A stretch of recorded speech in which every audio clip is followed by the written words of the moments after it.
Nous luttons contre nos peurs imaginaires, gaspillant notre énergie tout au long de la journée au lieu d'agir vers nos objectifs. Du livreur de pizza au salaire minimum à l'entrepreneur multimillionnaire, le parcours de Rob Dial illustre la ténacité, la résilience et le pouvoir de l'évolution personnelle. Débutant sa carrière de vente à 19 ans chez Cutco, il a rapidement battu les records de l'entreprise et formé plus de 2000 représentants commerciaux à 23 ans. À 29 ans, je gagnais bien ma vie, mais j'étais malheureux. J'ai quitté mon emploi, rempli de peur, et je suis parti. Il y a 9 ans et demi, le podcasting ne rapportait rien. C'était comme sauter dans le vide, mais au fond de moi, je sentais que c'était ma voie. Mais dès l'arrêt de mon salaire, j'ai été envahi par une peur intense. La perte de son père à 15 ans est devenue un tournant, alimentant sa volonté de créer une vie d'impact et de sens. Cette passion a mené au podcast MWF Motivation, qui inspire des millions de gens à libérer leur potentiel. Ce en quoi nous croyons nous parle. Il suffit d'être silencieux pour l'écouter. Je suis rentré. Ma sœur m'a demandé si j'avais déjà vu la boîte avec les affaires de papa. J'ai répondu que non. En lisant ses lettres, la toute dernière phrase, l'une d'entre elles, « J'espère que tu vis ta vie avec courage, amour et rire ». Le courage n'est pas l'absence de peur. C'est décider que tu vas avancer malgré cela. Je pense que mon père a écrit cela pour moi. C'était comme si l'univers me disait que je devais le faire et qu'il me soutiendrait.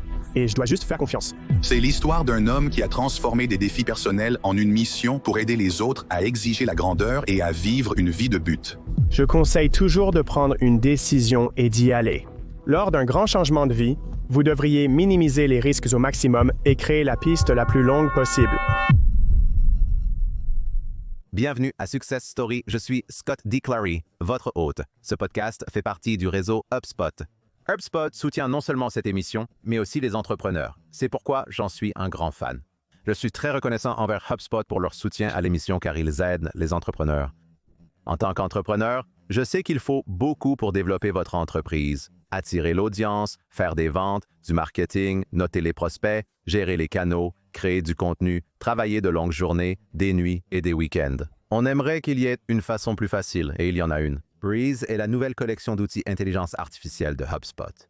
Il est plus facile que jamais pour les marketeurs, pour les entrepreneurs d'attirer des audiences, d'augmenter les leads, de noter les clients et de conclure des affaires rapidement. Ce qui signifie que très bientôt, votre entreprise aura beaucoup à célébrer.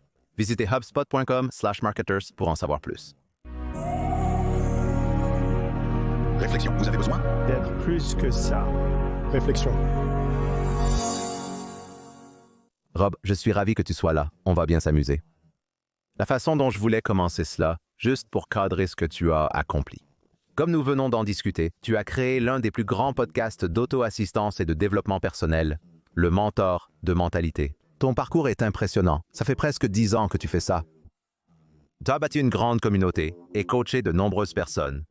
Ton livre Level Up, Comment se concentrer, arrêter de procrastiner et améliorer votre vie, était en quelque sorte ton projet le plus récent. Mais si tu regardes tout le contenu que tu as mis dans le monde et toutes les personnes que tu as aidées, je dois demander qu'est-ce que tu aimes dans ce que tu fais? C'est une excellente question à laquelle je n'ai jamais pensé auparavant.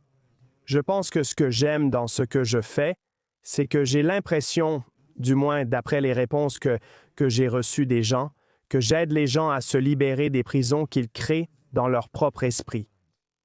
Je pense que c'est la principale chose que j'aide les gens à faire. Et donc, vous savez, le podcast était assez stable en termes de chiffres et il est resté le même pendant environ 5 ans. Et puis en 2020, il a vraiment décollé. Et puis, ça n'arrive pas souvent. Mais parfois, les gens me reconnaissent dans la rue ou j'étais juste à un événement ce week-end passé à Scottsdale et il y avait un tas d'entrepreneurs qui étaient là. Cette dame polonaise est venue me voir.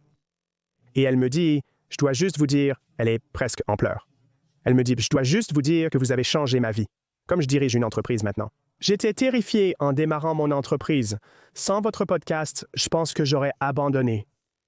Et donc, je pense juste au sentiment de faire quelque chose de bien dans le monde. Vous savez, j'ai eu des emplois avant où j'avais l'impression de ne servir qu'une entreprise et je n'avais jamais l'impression de faire du bien. Et donc, je pense, bien que le pourcentage soit faible, je sais que parmi les 7 à 8 milliards de personnes sur Terre, certaines écoutent ce podcast. Et j'ai l'impression qu'à ma manière, je rends le monde un peu meilleur. Et pour moi, c'est la chose la plus gratifiante au monde. Je dis toujours que quand tu es entraîneur, tu n'as pas besoin de drogue, d'alcool ou de quoi que ce soit de ce genre. Quand on reçoit un email disant « Vous avez changé ma vie », c'est comme notre version du crack. C'est la meilleure chose qui soit. Et donc, c'est ce que j'aime le plus dans ce que je fais.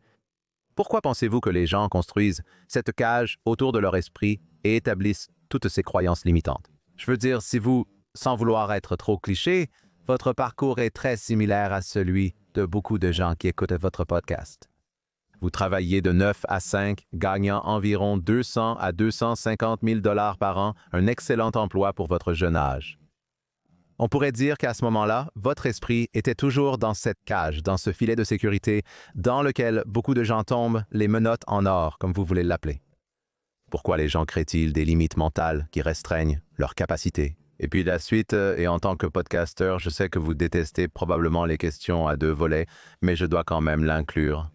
Ce serait comment avez-vous échappé à la cage que vous avez construite autour de votre propre esprit pour sortir dans le monde, essayer de construire votre propre chose? Oui, c'est une autre excellente question. Je ne pense pas que les gens construisent intentionnellement les prisons de leur esprit. Je pense que c'est en fait involontaire et inconscient et subconscient depuis l'enfance.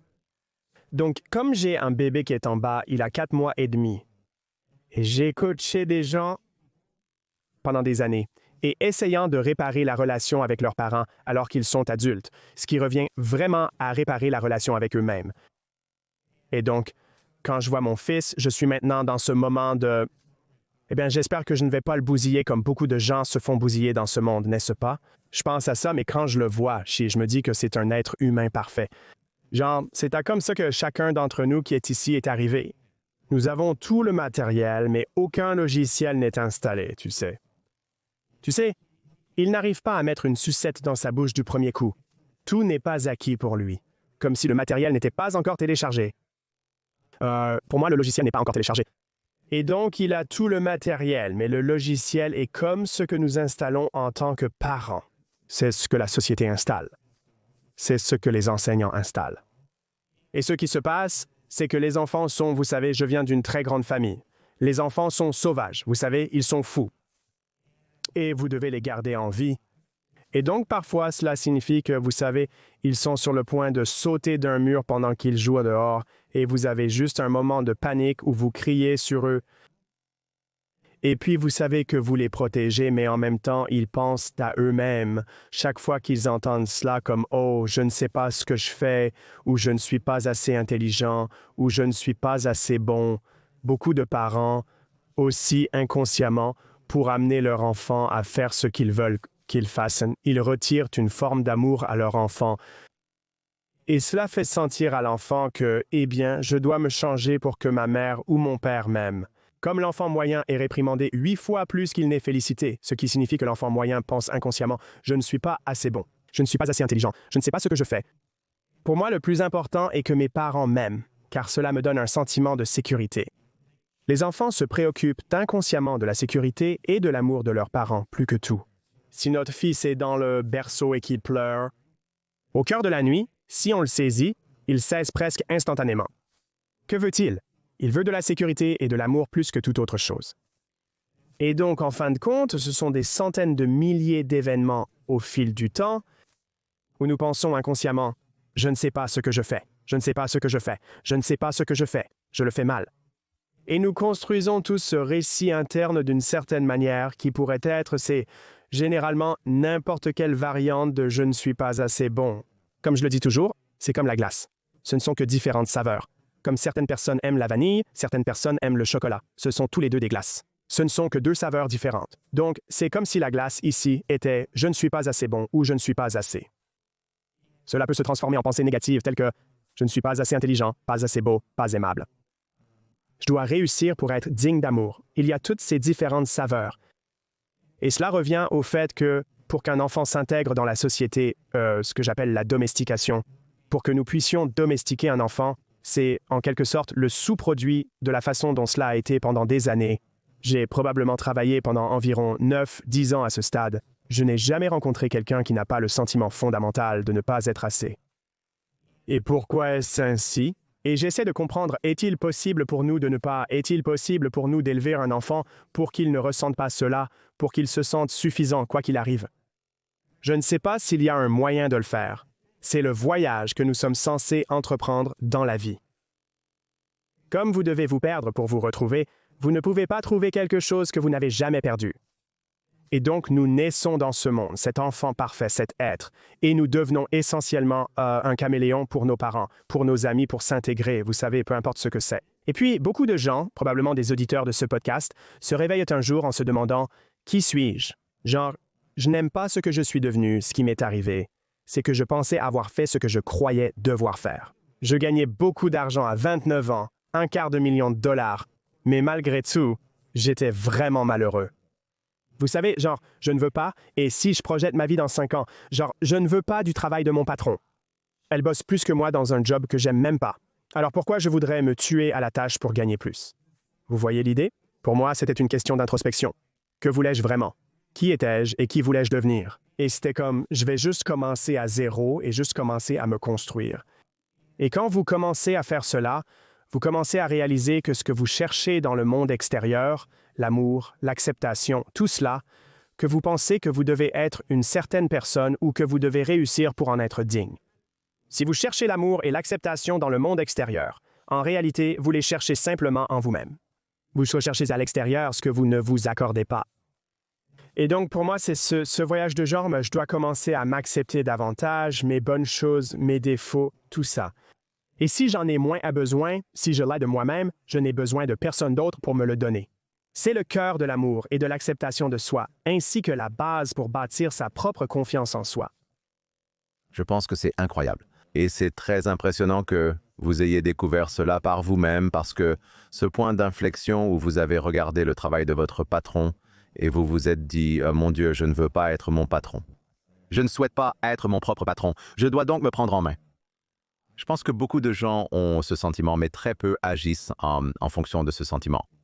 Mais non, je dirais que pour ce public, je ne veux pas me tromper. Ce public est très entreprenant. Donc, beaucoup de personnes dans ce public ont pris des mesures, mais parfois elles ont pris des mesures et elles retournent à leur travail ou elles prennent des mesures. Ils sont pas sûrs que ce soit la bonne action. Ou ils prennent des mesures envers une entreprise et ils en commencent 5 autres parce qu'ils sont presque comme en surindexation sur la prise de mesures. La route reste donc très désordonnée, peu importe la méthode employée ou l'absence totale de mesures prises. Alors, quel est le cadre mental ou le modèle mental lorsque vous êtes à ce point d'inflexion dans votre vie? Vous voyez votre avenir, vous n'en êtes pas satisfait. Évidemment, vous avez peur, vous parlez beaucoup de peur, il y a beaucoup de peur à l'intérieur et cela peut soit vous empêcher de prendre des mesures, soit vous inciter à prendre des mesures incorrectes. Comment gérez-vous la peur et comment l'utilisez-vous comme un outil pour avancer dans la direction que vous devriez prendre? Oui, bonne question. J'adore la peur et y penser. Je n'aime pas le sentiment que cela procure, mais j'aime la façon dont cela se manifeste dans la vie des humains.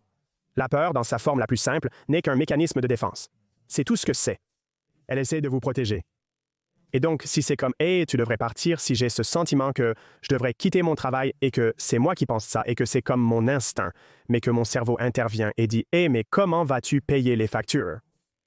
C'est juste à son noyau. Si vous regardez la hiérarchie des besoins de Maslow, la sécurité est la première chose que nous recherchons. Donc, si je perds mon travail ou si je démissionne pour lancer ma propre entreprise, comment vais-je payer mes factures si je n'y arrive pas? Et si je ne peux pas nourrir ma famille, c'est fondamental à notre humanité. Comme si nous avions besoin de cette sécurité avant de pouvoir faire quoi que ce soit d'autre en matière d'autoréalisation. De l'autre côté, je vais répondre à comment fonctionne le cerveau humain. Dans mon livre, j'ai consacré un chapitre entier à la peur, qui a été une véritable révélation pour moi lorsque je l'ai découvert et que j'ai commencé à prendre conscience de ces choses. Je vais vous raconter comment le départ de mon ancien emploi pour faire ce que je fais maintenant s'est réellement déroulé dans ma vie.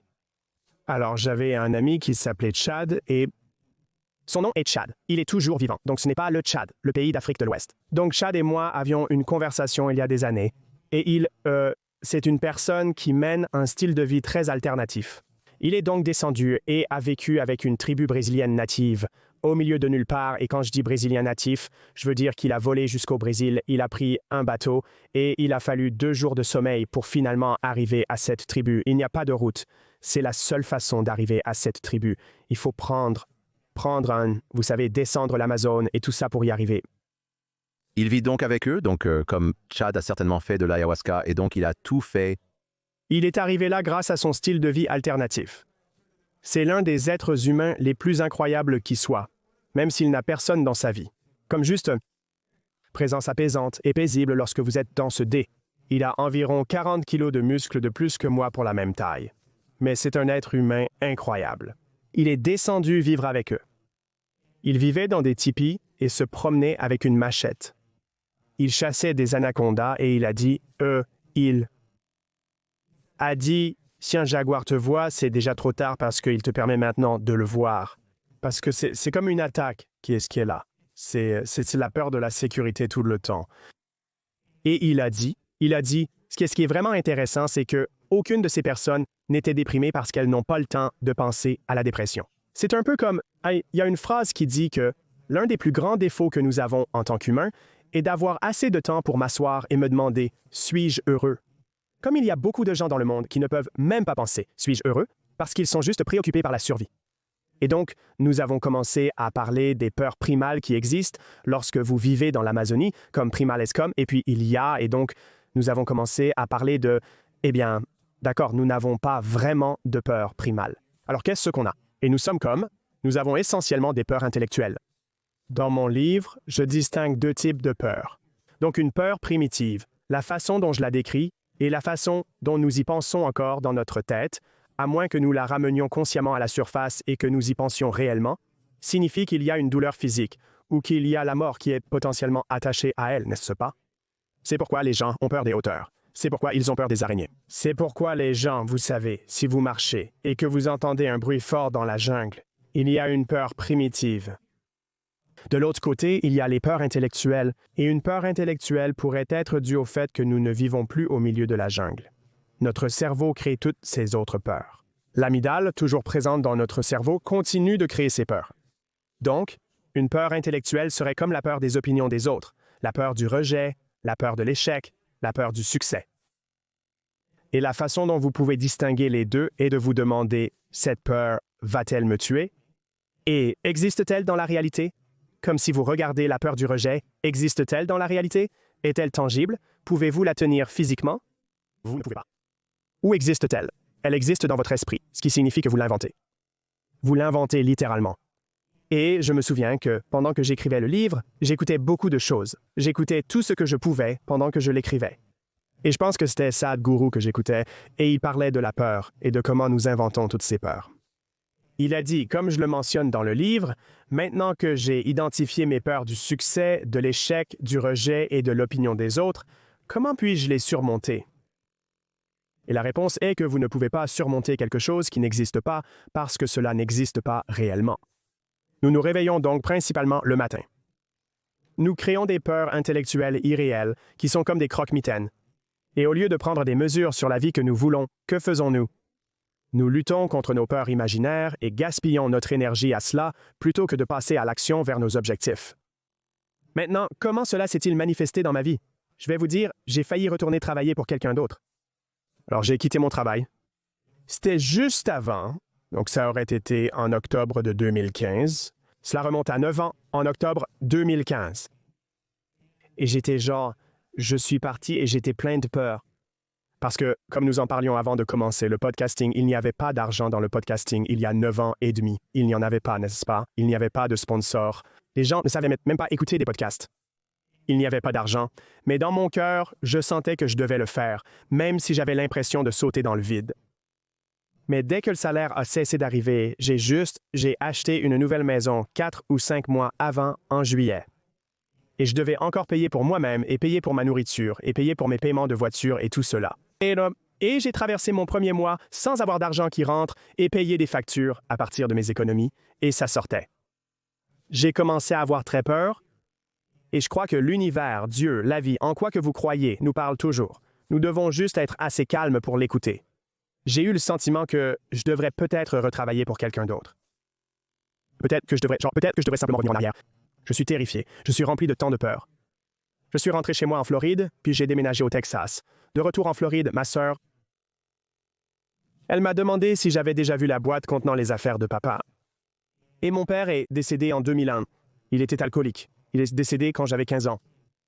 Nous parlons d'une conversation que j'ai eue avec elle 14 ans avant le décès de mon père. Elle m'a demandé si j'avais déjà vu une boîte contenant les affaires de papa, ce à quoi j'ai répondu non. Et c'était comme un vieux t-shirt à lui, c'était ses lunettes, c'était sa montre. Il y avait aussi des lettres que mon père nous écrivait lorsqu'il était en prison pendant une courte période. Et je lisais ces lettres, et la toute dernière phrase de l'une d'elles était « C'était une lettre à ma sœur pour son 19e anniversaire. » La dernière phrase était « J'espère que tu vivras ta vie avec courage, amour et rire. » Et puis il était écrit, et puis il y avait comme courage, et puis il y avait un petit astérisque à côté du mot courage. Et puis en dessous, il était écrit que le courage n'est pas l'absence de peur. C'est décider que vous allez avancer malgré cela. Et je l'ai lu et c'était bizarre, comme si l'univers se déformait. J'avais l'impression que mon père avait écrit ça pour moi. L'univers parlait à travers mon père à ma sœur pour que je trouve cela à ce moment précis. Et j'étais genre, c'est l'univers qui me dit que je dois faire ça. Comme si je devais aller de l'avant avec ça. Comme si je devais tout risquer. Comme s'il devait y avoir, tu sais, comme le grand philosophe Marshall Mathers dit, le succès est ma seule putain d'option. L'échec n'en est pas un. Je dois y penser avec cette chose, la faire et l'univers me soutiendra. Je dois simplement faire confiance. Et je me disais, que dois-je faire? Et je me disais, j'ai besoin de me faire tatouer ça sur moi. Comme si je devais juste brûler les navires. L'écriture de mon père est à l'intérieur. Il dit, vis ta vie avec courage, amour et rire sur le bras. C'est son écriture agrandie sur mon bras. C'est mon premier tatouage, et je n'en ai que 2. L'autre est le chiffre romain pour 10 000, représentant la règle des 10 000 heures. Et donc, pour moi, je recommande toujours aux gens de prendre une décision et de simplement y aller. Aurez-vous peur de la peur? Absolument, chaque jour. Mais il ne s'agit pas de ne ressentir aucune peur. Il s'agit de ressentir la peur, de la prendre, de comprendre qu'elle essaie de vous protéger, mais de décider d'avancer quand même. Je pense que c'est l'aspect le plus important. Cependant, si quelqu'un veut quitter son travail pour créer une entreprise, je ne recommande pas de partir comme je l'ai fait. Je recommande en fait de faire un plan de transition, comme un plan de transition d'1 an, un plan de transition de 2 ans, où vous allez sortir, vous allez économiser et vous allez commencer à gagner de l'argent dans l'entreprise secondaire le week-end, afin que la peur commence à disparaître parce que le bas de la hiérarchie des besoins de Maslow est pris en charge, qui est ma sécurité. Je peux payer mes factures, donc je peux maintenant quitter mon travail. Cet épisode vous est présenté par Taylor Brands. Voici une statistique surprenante. 60% des Américains rêvent de créer leur entreprise, mais moins de 20% passent à l'acte. Pourquoi? Soyons réalistes. Créer une entreprise peut sembler accablant, mais Taylor Brands offre un moyen de simplifier le processus. Votre allié pour créer une entreprise. Ils ont rendu le processus de création d'entreprise gérable et accessible. Si vous avez besoin d'une Limited Liability Company pour protéger vos actifs personnels, elle peut être créée en quelques minutes. Ils vous fourniront tout, des documents juridiques aux licences et permis, ainsi qu'un plan d'affaires personnalisé. De plus, leur programme de coaching d'entreprise vous guidera tout au long de vos 100 premiers jours cruciaux. Le meilleur, c'est que vous obtenez tous les outils nécessaires pour construire votre marque, gérer vos factures et votre comptabilité, bref, tout pour démarrer en toute confiance. Et il y a une offre exclusive pour tous les auditeurs du podcast Success Story. Vous bénéficiez de 35% de réduction lorsque vous visitez taylorbrands.com/podcast35. Transformez vos rêves d'entreprise en réalité avec Taylor Brands. Commencez dès maintenant. Je comprends, oui, ça a parfaitement du sens. Et je pense que lorsque vous regardez la peur de cette façon et agissez malgré elle, la peur ne brouille plus votre jugement. Comme vous l'avez mentionné, il y a 2 composantes à ce dont vous parlez actuellement. Il y a l'action malgré la peur, mais il y a aussi la dérisque de l'opportunité afin que vous avanciez quoi qu'il arrive. Quand vous regardez en quelque sorte les deux composantes dont je viens de parler, comme la dérisque par rapport à l'action malgré la peur, à quel point pensez-vous que vous devriez dérisquer une opportunité par rapport à vous lancer, à la comprendre et à brûler les bateaux? Vous pouvez dérisquer une opportunité, mais est-ce toujours aussi simple? Est-ce une excuse pour prendre des mesures extrêmes? Je suppose que la question est, comment comprenez-vous quand c'est ce point où vous devez plonger? Cela dépend de chacun, n'est-ce pas? Comme certaines personnes, je suis le genre de personne qui prendra des risques, mais ce sont des risques très calculés. Mon meilleur ami, il prendra des risques très non calculés. Il n'a aucun problème avec ça. Comme moi, je n'aime même pas jouer. Il adore jouer, donc je pense que cela dépend de la personne. Il y a des gens qui sont très réticents au risque et d'autres qui ne se soucient pas du risque. Donc je pense que cela dépend de la personne. Pour moi, je suis entre les deux, où, vous savez, je veux m'assurer que ce dans quoi je m'engage est la bonne chose pour moi. Je pense de manière très logique, et en même temps, je veux réduire les risques autant que possible afin que je sois prêt à agir sur cette chose. Si c'est quelque chose comme où nous parlons d'un événement de vie très sérieux dans lequel quelqu'un s'engage, ou ils veulent démarrer une entreprise. Je suis un grand croyant en suivant votre instinct avec des choses. Et puis les gens demandent, eh bien, comment trouvez-vous votre instinct? Qu'est-ce que tout cela? Je pense que votre instinct est un mélange d'intuition et aussi d'expérience. Et donc, vous savez, comme j'ai un ami qui m'a donné un excellent exemple, vous devriez absolument suivre votre instinct si vous êtes un pilote qui a 40 000 heures de vol et que vous entendez un bruit que vous n'avez jamais entendu auparavant. D'accord, quelque chose ne va pas. Je vais suivre mon instinct. Si c'est votre premier vol en solo, vous pourriez entendre un bruit inconnu dû à votre expérience limitée de seulement 40 heures de vol. Il existe une grande différence entre les deux. Je pense que l'intuition est un sentiment viscéral, mais aussi un mélange d'expérience. Pour moi, il était plus facile de développer une entreprise car j'avais déjà connu des échecs entrepreneuriaux par le passé. C'est pourquoi il y a beaucoup de peur derrière eux. Je suis aussi entré dans le monde de l'entreprise. En fin de compte, je crois que cela dépend surtout de la personne et de son aversion au risque. Mais je pense que c'est la durée pendant laquelle quelqu'un peut se tromper sera plus longue, plus il peut dérisquer la situation. Ce qui pourrait être, vous savez, 40 000 $ économisés, je suis bon pour l'année prochaine de facture, je peux tout y mettre. Donc je pense que cela dépend de la personne. Mais je pense aussi que vous devriez essayer de dérisquer autant que vous le pouvez, ou créer la piste la plus longue possible lorsque vous faites un grand ajustement de vie. J'adore ça. Parlez-moi de l'identité, car je pense qu'il est très évident que la peur nous empêche d'avancer. Je pense peut-être une chose moins évidente qui nous tourmente et nous empêche d'avancer serait comment nous nous associons. Avec quoi nous associons-nous? Donc si je n'ai jamais travaillé qu'un 9 à 5 et que mes parents n'ont jamais travaillé qu'un 9 à 5. J'ai consacré mes études et ma carrière à grimper l'échelle corporative. C'est devenu toute mon identité. Je pourrais avoir peur, mais ce n'est pas le cas. Ce n'est pas une question de peur. Peut-être que je peux agir malgré ça. C'est comme, je ne me sens pas comme ça. Je ne me sens pas comme si je suis soi-disant un entrepreneur. Ce n'est pas ce qu'on m'a élevé à être. Alors parlez-moi de l'identité, des croyances, sur l'identité, comment nous pouvons sortir de réconcilier les identités passées avec les objectifs futurs. Donc, quand j'écrivais le livre, c'était comme si tout le livre allait à l'origine s'appeler « Prendre des mesures ». La plupart de ce que je fais, ce sont des cadres mentaux pour aider les gens à sortir de leur propre chemin afin qu'ils puissent créer la vie qu'ils veulent. Et donc, la première question que je me suis posée était, eh bien, pourquoi les gens n'agissent-ils pas? La première chose qui m'est venue à l'esprit était la peur. C'était très évident ce dont nous venons de parler, comme s'ils avaient peur de quelque chose. Ce qui n'est pas si évident, c'est que les gens ne pensent tout simplement pas que c'est qui ils sont, comme s'ils ignoraient qu'ils n'ont jamais dirigé d'entreprise malgré leur désir d'être entrepreneur. Je ne connais personne qui a dirigé une entreprise auparavant. J'ai étudié pour être infirmière. Je suis complètement perdu. Comment vais-je m'y prendre? Et donc, la chose que j'ai trouvée la plus puissante pour savoir si quelqu'un fait quelque chose ou ne fait rien, c'est qui il pense être. Et quand on regarde l'identité, c'est une pente très glissante quand on commence à vraiment s'y plonger parce que, vous savez, quand on se dit « Eh bien, c'est juste moi, qui je suis », c'est qui j'ai été tous, il a le temps. C'est qui vous avez décidé d'être chaque matin inconsciemment, que vous vous en rendiez compte ou non. Et donc, il y a un très, très bon film. Je recommande ce film presque chaque semaine à quelqu'un. Je l'ai encore suggéré la semaine dernière lors d'un événement.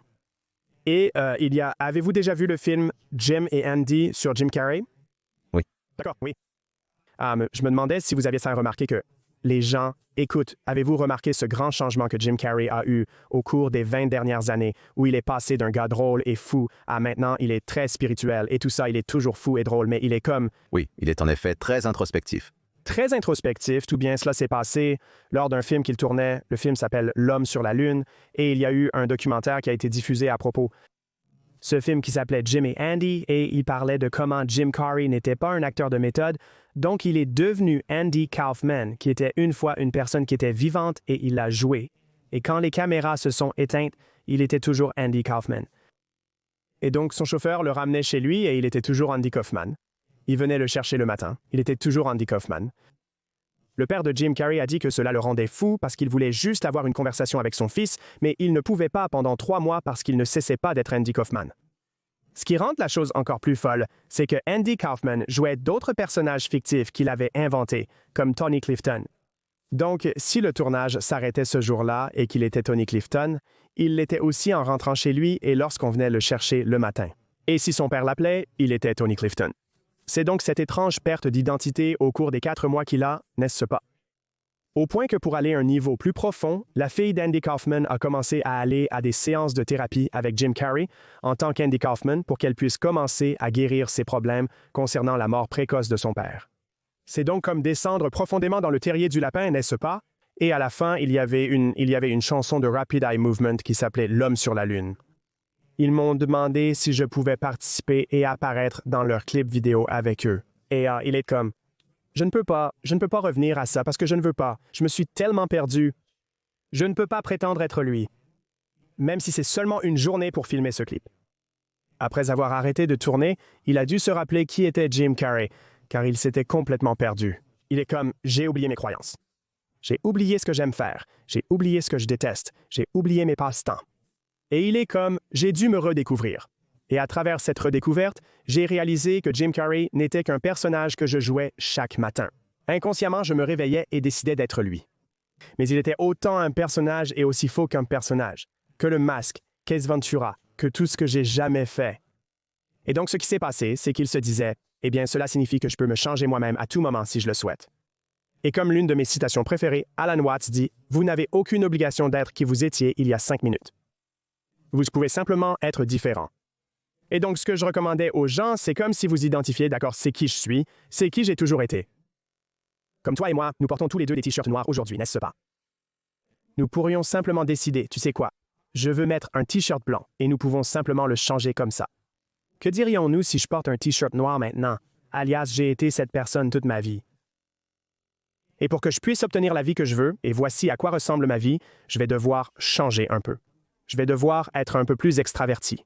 Je suis un personne assez introvertie, n'est-ce pas? Je suis de nature très introvertie, même si je peux me forcer à être extraverti au besoin. La plupart du temps, je préfère rester à la maison plutôt que de sortir. Si je suis une personne introvertie et timide, je remarque que pour construire mon entreprise, je vais devoir me mettre en avant. Je dois simplement être un peu plus extraverti. Alors aujourd'hui, ce que je vais faire, c'est que je vais porter une chemise différente. Je vais simplement porter la chemise comme une personne extravertie. Et juste voir comment ça se sent. Il y a certaines couleurs que je mets et je suis genre, ouf, ouais, je n'aime pas cette couleur, je n'aime pas ça avec mon teint, ça ne fonctionne pas vraiment bien. Et il y en a certaines que je suis genre, ouais, ça a vraiment l'air bien. Pareil, essayez. Et qu'est-ce que ça signifie? OK, alors qu'est-ce que je peux faire pour simplement me pousser à dépasser mes limites de qui je pense être? OK, si je vais dans un café et qu'il y a quelqu'un à côté de moi dans la file d'attente et que je suis normalement timide, je ne dis rien. Je vais faire un compliment à cette personne et voir si je peux commencer une conversation avec eux.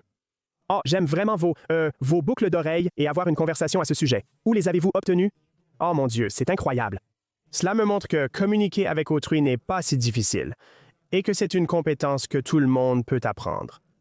Et donc c'est comme, pourquoi ne testons-nous pas les limites de qui nous pensons être et essayons d'être quelqu'un de différent? Si je suis vraiment en colère et à bout de nerfs, à quoi cela ressemblerait-il si je décidais aujourd'hui d'être le plus calme possible, d'agir comme Bouddha, où rien ne pourrait me faire vaciller? Je vais être parfaitement bien. À quoi cela ressemblerait-il?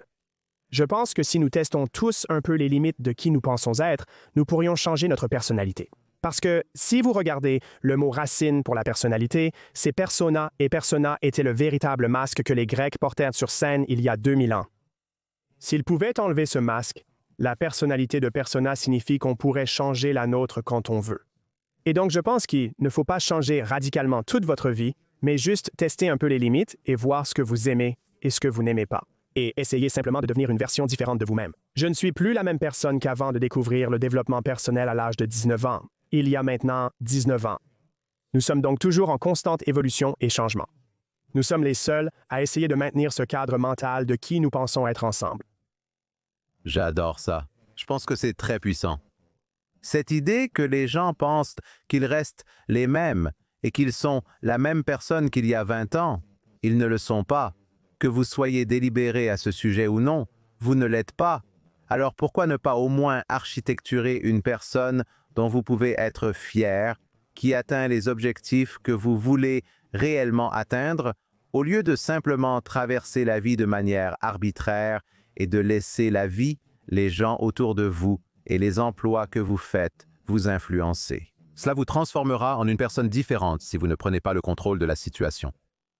Ouais, j'aime penser de cette manière. On appelle ça la musculation parce qu'un culturiste regardera son corps et dira « Oh, mes bras ont l'air super, mes biceps ont l'air super, mais mes pectoraux moins. Je dois les développer. » Et alors, que font-ils? Ils travaillent leurs pectoraux pour les rendre plus grands, et ils les rendent plus gros, et ils les rendent. C'est exactement la même chose. C'est comme, eh bien, je vais développer cette partie de ma personnalité aujourd'hui. Je vais développer cette partie de ma personnalité ce mois-ci. Et c'est comme, puis-je simplement développer la personne que je dois devenir? Nous pensons être qui nous sommes, mais en réalité, nous sommes simplement la personne que nous choisissons d'être chaque jour. Alors c'est comme, pourquoi ne pas développer? Hey, dans 10 ans, voici à quoi ressemble ma vie parfaite. Et c'est le type de personne qui créerait cette vie parfaite. Voici ce qu'ils font, voici ce qu'ils pensent d'eux-mêmes, voici avec qui ils s'entourent, voici à quoi ressemble leur routine matinale. Réveillez-vous chaque jour en essayant d'être cette personne. Faites-en votre étoile du Nord. Lorsque vous êtes sur le point de faire défiler votre téléphone, demandez-vous, la version parfaite de moi dans 10 ans ferait-elle cela? Non? D'accord. Alors j'ai arrêté de le faire. Mon premier mentor m'a posé une question simple. Est-ce que ce que je fais en ce moment me rapproche ou m'éloigne de mes objectifs? Ce que vous pouvez faire, si c'est un oui, continuez à le faire. Si c'est un non, arrêtez simplement et vous deviendrez la personne qu'il faut pour créer cette vie. C'est intéressant parce que je pense que je pense que la personne moyenne regarde les choses qu'elle ne fait pas bien et qu'elle les accepte comme des déficiences. Et j'ai toujours pensé à cela, je me dis, devrais-tu te pencher sur les choses que tu ne fais pas bien ou devrais-tu te pencher sur les choses que tu fais bien et trouver un moyen de sous-traiter le reste? Mais je pense qu'il y a quelque chose à dire, je veux dire, si je regarde comme mon propre exemple personnel, et je suis sûr que tu as ressenti la même chose quand tu as commencé ton émission. J'ai un peu foiré de la meilleure façon possible. Et j'ai réussi à avoir des invités vraiment importants, bien plus tôt que je ne l'aurais dû. J'étais terrifié, mec. Je crois que j'avais Guy Kawasaki, un des premiers employés d'Apple, tu vois. Je suis sûr que c'était dans les 10 premiers épisodes. Si je retourne vérifier, je le ferai. J'étais tellement nerveux. Mais à ce moment-là, je me dis qu'il a dit oui et que je dois trouver une solution. Je dois être, tu sais, comme un podcasteur de liste en ce moment, et tu t'y plonges et tu le fais assez et puis tu deviens cette personne. Mais je pense qu'il y a un peu de l'état d'esprit, mais il y a aussi un peu, comme tu l'as mentionné, comme mettre les répétitions et l'exposition à ces situations inconfortables qui commencent à créer cela. Comme ces callosités mentales qui te permettent de faire cette chose encore et encore avec moins de friction ou moins de stress ou moins d'énergie. Et finalement, cela devient simplement qui tu es. Oui, non, je veux dire, et tu soulèves un très bon point, mec, qui est, d'accord, devrais-je regarder toutes mes insuffisances et me demander, devrais-je m'améliorer dans tous ces domaines? Non, certainement pas. Mais dans ton cas où tu parles de « j'ai besoin de m'améliorer en tant qu'intervieweur ou d'être plus extraverti », si c'est quelque chose dont tu as besoin pour créer ce que tu veux dans le futur, alors oui. Donc pour moi, je suis vraiment bon avec les chiffres et je suis vraiment doué pour assembler les chiffres et être un visionnaire dans mon entreprise. Je ne suis pas le meilleur, comme décrit dans le livre Rocket Fuel. Je suis un grand visionnaire, mais pas un bon intégrateur. Je me suis efforcé d'intégrer pendant des années jusqu'à ce que mon entreprise atteigne un certain niveau. Et puis j'ai embauché un intégrateur qui est 1 million de fois meilleur que moi dans ce domaine. Ainsi, je peux externaliser ces choses à d'autres personnes. Je pense que chacun a une zone de génie. On peut la développer en se demandant « qu'est-ce que je fais vraiment bien? » Il y a certaines choses dans ce monde que j'excelle à faire. Je vais redoubler d'efforts sur ceux-ci. Et si je fais quelque chose qui ne soutient pas ce que je fais bien dans la vie que je souhaite, alors je trouverai un moyen de m'améliorer. Et c'est vraiment ce qui compte. Je n'ai aucune envie de devenir un grand joueur de cricket. Je ne connais même pas les règles du jeu. Ce n'est pas parce que je suis mauvais à quelque chose que je dois m'améliorer. Donc c'est comme, quelles sont les forces et les traits et les qualités dont j'ai besoin pour créer la vie que je veux? Et je vais redoubler d'efforts sur ces choses, et seulement ces choses. Parce que je ne sais pas pour vous, les personnes les plus réussies que je connais ne savent pas grand-chose sur quoi que ce soit, mais elles en savent beaucoup sur une ou deux choses. Et donc, si je veux prendre mes connaissances et mes compétences, au lieu d'être un touche-à-tout, je dis toujours, au lieu que mes connaissances et mes compétences soient larges d'1 mile et profondes de 6 pouces, je veux que mes connaissances et mes compétences soient profondes d'1 mile, mais seulement larges de 6 pouces. Comme je veux qu'elles soient plus profondes que quiconque entre en contact avec moi et quiconque pourrait être mon concurrent en affaires, quoi que ce soit. Pour que quelqu'un se dise « ce gars-là, je lui fais confiance parce qu'il semble expérimenté ». Et je pense que si les gens pensent de cette façon, généralement les personnes qui sont les mieux payées dans n'importe quel secteur sont celles qui ont les connaissances et les compétences les plus approfondies dans ce secteur. Je tiens à remercier le HubSpot Podcast Network pour son soutien continu à Success Story ces dernières années. Le HubSpot Podcast Network propose désormais d'autres excellents podcasts tels que My First Million. Si vous êtes un entrepreneur prêt à transformer vos rêves en millions, vous devez écouter My First Million. Cette émission, animée par Sam Parr et Sean Puri, révolutionne le podcasting d'affaires.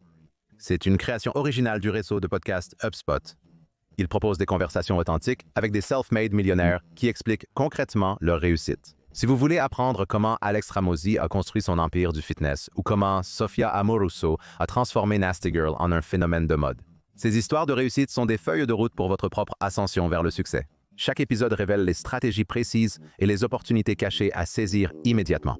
Ne rêvez pas seulement de votre premier million. Apprenez comment le faire. Écoutez Mon premier million ou que vous obteniez vos podcasts. Vous avez mentionné quelque chose. Vous avez mentionné la zone de génie. Je pense que c'est un concept très important. Je pense que cela ne peut pas être confondu avec la passion parce que je n'aime pas dire aux gens de suivre leur passion. Je pense qu'il y a mieux. Je pense qu'il y a de meilleures façons de concevoir ou d'améliorer les chances de réussir quelque chose que de simplement suivre quelque chose qui vous passionne. Je veux dire, vous pouvez, vous savez, faire référence à l'ikigai où vous fusionnez votre passion avec ce que vous êtes bon à faire, avec ce dont le marché a besoin, ou une version de cela. Mais quand vous pensez à toutes les personnes qui viennent vers vous et qui essaient de comprendre, je suis à nouveau à un point d'inflexion dans ma vie. Je veux savoir quelle direction prendre. Leur conseillez-vous de suivre leur passion ou d'adopter une autre approche pour découvrir leur domaine d'excellence? Quel est le cadre pour les mettre sur la bonne voie afin qu'ils soient heureux avec l'étoile du Nord qu'ils ont choisie, mais qu'ils aient également la plus grande chance de réussir à le faire? Oui, eh bien, il y a quelques choses qui sont importantes. Donc, j'écris sur le but et le côté passion du livre. Et l'une des choses que je mets est l'ikigai. Il y a une autre question que j'ajoute là. Donc, il y a 4 questions dans l'ikigai qui sont: qu'est-ce que je fais bien? Quels sont les besoins du monde? Pour quelle tâche puis-je être rémunéré? Et j'ai oublié où se trouve l'autre chose. Une autre question que j'ajoute, c'est que j'ai écrit le livre il y a 2 ans. À ce stade, j'oublie toujours la 4e question. Donc, je suppose, mais la 5e que j'ai créée est: qu'est-ce qui m'intéresse vraiment à apprendre? Et je pense qu'il y a quelques choses qui sont vraiment importantes. La première chose, je reviendrai à ce que je viens de dire dans une seconde, c'est que j'ai entendu un très bon exemple une fois où les passions des gens peuvent être l'une des 2 choses. Ils peuvent être soit un marteau-piqueur, soit un colibri. Je suis comme un marteau-piqueur. Ma personnalité est faite pour ça, et je pense que c'est ma seule raison d'être dans ce monde. Et je pense que si je vis encore 61 ans et que j'atteins l'âge de 100 ans, je serai probablement ce centenaire qui doit être amené sur scène en fauteuil roulant pour parler. C'est probablement ce qui m'attend car j'adore ça. Et je sais que j'adore ça parce que ça me donne de l'énergie. Comme si cela me donnait de l'énergie. J'ai donc entendu une phrase une fois qui disait « Tout ce que vous faites qui est en résonance avec les lois de l'univers vous fournira de l'énergie. Lorsque vous agissez en désaccord avec les lois de l'univers, vous devez trouver cette énergie par vous-même. » Je traduis cela en objectif et passion. Et lorsque vous faites quelque chose qui est en accord avec ce que vous êtes censé faire dans ce monde, l'univers fournira toute l'énergie du monde pour vous. Comme je le sais, mais d'ici la fin de cet épisode de podcast, j'aurai 100% plus d'énergie qu'au début. Comment diable est-ce possible? C'est comme si je n'avais pas pris de café pendant ce temps, mais quelque chose à ce sujet me donne de la vie. Et puis, de l'autre côté de cela, si vous faites quelque chose qui n'est pas en accord avec votre but ou ce que vous êtes censé faire dans ce monde, vous devez trouver cette énergie. Les gens sous-estiment combien d'énergie il faut pour se réveiller tôt, s'habiller, monter dans une voiture, affronter la circulation et rester toute la journée dans un travail que vous détestez profondément. Cela demande beaucoup plus d'énergie de faire cela que de se lever et de faire quelque chose qui correspond à votre but. Maintenant, il y a une mise en garde à cela. Je pense que beaucoup de gens se trompent et pensent que leur passion doit être leur salaire. Pour certains, c'est le cas, pour d'autres, non. Certaines personnes, vous devez juste trouver quelque chose que vous appréciez suffisamment, qui paiera vos factures, vous donnera un peu d'argent supplémentaire, et vous aurez du temps supplémentaire pour pouvoir suivre ce qu'est votre passion. Et donc, je pense que c'est là que ça devient vraiment compliqué parce que tout le monde pense, mon Dieu, il y a ces marketeurs Internet qui me disent que je suis censé suivre ma passion, alors j'aurai une Lamborghini. Peut-être que si vous trouvez la chose qui peut se transformer en chèque de paie, mais pas nécessairement pour certaines personnes. C'est comme, vous savez, votre passion peut être que vous voulez être la meilleure mère possible que vous pouvez être. Eh bien, alors, vous savez, vous pouvez soit être une mère au foyer, si c'est possible pour vous, soit vous pouvez obtenir un emploi qui paie les factures, ce qui rend la vie confortable, qui, vous savez, vous donne un peu plus, mais qui vous permet de rentrer à la maison et de ne pas être si épuisé par la haine de votre travail que vous pouvez rentrer à la maison et avoir plus d'énergie et être excité et passer le plus de temps possible avec vos enfants. Cela pourrait être votre passion et votre objectif est d'élever les meilleurs enfants possibles pour être des adultes. Gagner de l'argent n'est pas une nécessité dans ce cas. Certains créent des podcasts, vidéos YouTube et livres sur comment être de bons parents et en tirent d'importants revenus. Peut-être que c'est ce que vous faites. Peut-être que ce n'est pas ce que vous voulez faire. Et donc, je pense que c'est vraiment important. Lorsque vous commencez à regarder, vous savez, la passion et les chèques de paie en revenant au colibri et au marteau-piqueur, je suis le genre de personne où je sais que c'est la chose que je veux faire. D'après ce que j'ai entendu, la plupart des gens ne sont pas des marteaux-piqueurs, mais plutôt des colibris. Au centre du Texas, nous en avons beaucoup. Ils vont d'une fleur à une autre fleur, à une autre fleur, à une autre fleur. Pour certaines personnes, leur passion n'est qu'un passage de 3 ou 4 ans, avant de passer à une autre, et il n'y a rien de mal à cela. C'est comme s'ils s'y consacraient pendant un certain temps, mettant toute leur passion et leur objectif dans cette activité. Ils continuent ainsi pendant un moment. C'est comme quand tu fais quelque chose et tu te demandes si tu devrais t'y engager. La vraie question est, pourrais-je me voir faire cela durant les 3 ou 4 prochaines années et y mettre tout ce que j'ai, et après ces 3 ou 4 années, je prendrai une décision, que je veuille rester ou non. Et parfois, cette passion ou ce but, toi, tu acquiers les compétences et les connaissances dont tu as besoin pour la chose suivante, pour la chose suivante, pour la chose suivante. Et puis ça vous amène au point où vous trouvez quelque chose qui est comme la chose qui vous éclaire le plus. Et vous réalisez que toutes les autres fleurs que vous deviez toucher auparavant étaient nécessaires pour que vous puissiez absolument exécuter la dernière sur laquelle vous êtes maintenant. Oh, j'adore ça. C'est comme le concept des saisons de votre vie. Je pense que c'est un concept tellement important. Et j'entends beaucoup d'entrepreneurs qui sont en quelque sorte entrés dans la culture du travail acharné et de la productivité toxique, et encore une fois, qui se donnent à fond parce qu'ils ont fait le saut dans l'entrepreneuriat, et ensuite ils s'épuisent ou ils ruinent leur relation avec leur famille ou leur conjoint ou leurs enfants, parce qu'ils ne comprennent pas le concept des saisons de votre vie. Quelque chose peut être une saison de votre vie, pas nécessairement toute votre vie. Et quelque chose, une entreprise que vous construisez peut être une saison pendant 3 ou 4 ans, mais la saison suivante n'a pas à être. La saison suivante n'a pas à être une entreprise. La saison suivante peut être d'avoir des enfants et de passer plus de temps avec votre femme ou de prendre soin de vos parents ou quoi que ce soit. Mais j'adore le concept des saisons. Vous savez, vous êtes en mode construction maintenant. Mais je veux dire, je sais que vous avez aussi une famille. Avez-vous déjà adopté ce concept dans la mesure de vous-même que vous donnez à votre entreprise pendant une période de temps? Après cette période, ou peut-être à l'avenir, vous avez pensé qu'à un moment donné, dans 5 ans, vous devrez relâcher un peu la pression. Donc, c'est une chose vraiment révélatrice que j'ai rencontrée vers 2020, quand les choses sont devenues vraiment folles. Quand on observe les saisons, j'adore constater que nous venons tous de la nature. J'aime regarder la nature et apprendre parce que nous en venons et nous agissons comme si nous n'en venions pas. Et donc c'est comme, vous pouvez parler de saison et j'étais à Sedona, et elle traversait une saison et elle changeait et elle passait de l'automne à l'hiver et les choses commençaient à, vous savez, mourir et tout. Et j'ai réalisé que tout dans cet univers est toujours en expansion et en contraction. Tout n'est qu'expansion et contraction, non? Et je pense que les humains sont exactement de la même manière où nous nous expandons et nous nous contractons.